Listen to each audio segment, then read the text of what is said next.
আমাদের অমরণ অনশন হলো আমাদের সর্বশেষ স্টেপ ছিল।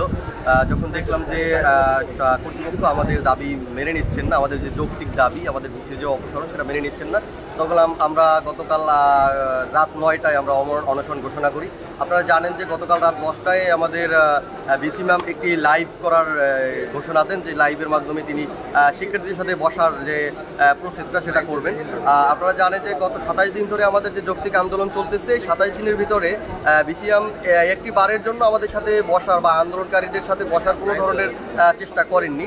কিন্তু দেখতে পাচ্ছি যখন তার সময় ঘনিয়ে এসেছে, যখন সমস্ত শিক্ষার্থীরা, সমস্ত শিক্ষক এবং কর্মকর্তা কর্মচারী যারা আছেন সকলে যখন তার পদত্যাগের এক দফা দাবিতে অনড়, তখন তিনি একটি লাইভের মাধ্যমে আমাদের শিক্ষার্থীদের মাঝে একটি বিভেদ সৃষ্টি করার চেষ্টা করেছেন।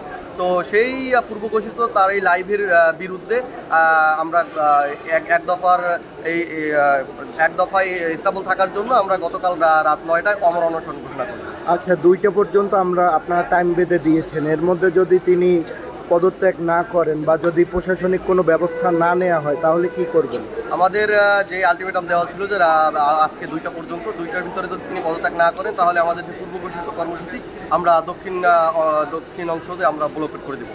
আচ্ছা, এখন পর্যন্ত প্রশাসন থেকে আপনাদের সাথে কোনো যোগাযোগ করেছে? আমাদের সাথে এখন পর্যন্ত কোনো যোগাযোগ করেন, এবং দুঃখের বিষয় হলো 12 ঘন্টা হয়ে গেছে আমাদের যে সহপাঠী ভাইরা এখানে অনশনে বসে আছেন, আমাদের প্রক্টোরিয়াল বডি থেকে এখন পর্যন্ত কোনো ধরনের যোগাযোগ এখানে করা হয়নি।